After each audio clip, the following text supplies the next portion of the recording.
friends, this is Kristen from the Pros and Cons team, and today I'm excited to talk to you about the pros and cons of writing in a journal. So, this is my journal, and I am awful at writing in a journal actually. I did okay as a teenager, and then life happens, and I've struggled. So, actually, one of my New Year's resolutions was to write in my journal weekly. And it is now March, and I have been able to keep that resolution.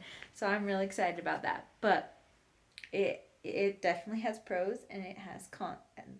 So to start off with some of the pros, it's really fun to read journals after you've written them. I love going back through my journals. I started a journal when I was really little, and it is so fun to see all that I wrote about. Some of it, I'm like, I don't even know what I wrote because my spelling was awful. But it is so fun, and it brings back memories that you would have forgotten.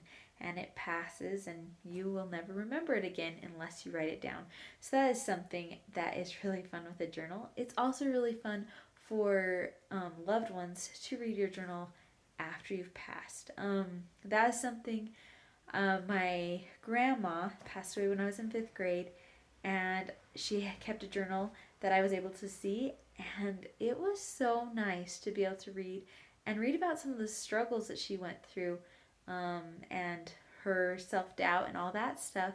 Because I was like, oh wow, like I can learn from that, and it's like, wow, my grandma, who I looked up to so much, had struggles and she overcame them, and she worked toward overcoming them. Not all struggles were ever like overcome, but she definitely worked toward it, and that is super great. And that's another pro, is people can learn from your life. People can be like, wow, that was a really stupid decision, or wow, that was really great, like I should incorporate that into my life.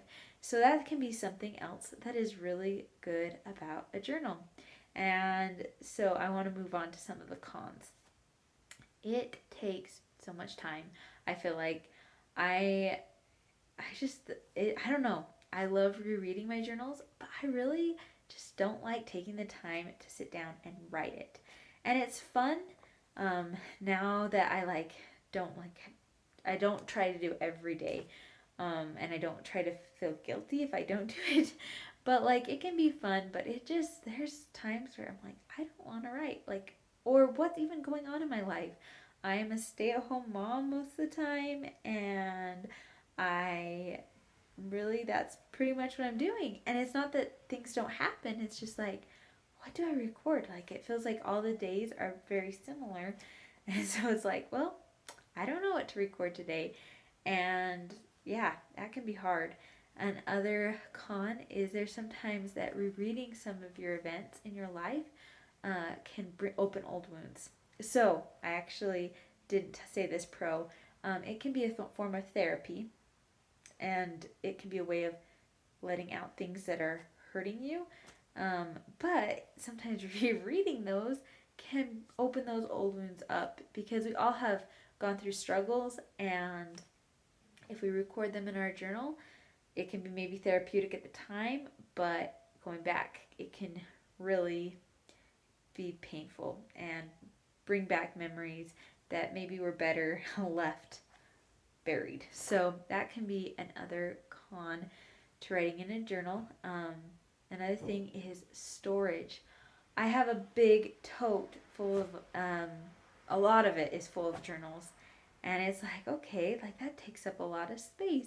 So that can be hard if you are doing a physical journal and not like an online journal or something like that. So these are some of the pros and cons that I have thought of. There will be additional pros and cons in the blog, linked in the description below. And if there are other pros and cons that you would like to add, please add them in the comments below. I hope you have a great day. Bye.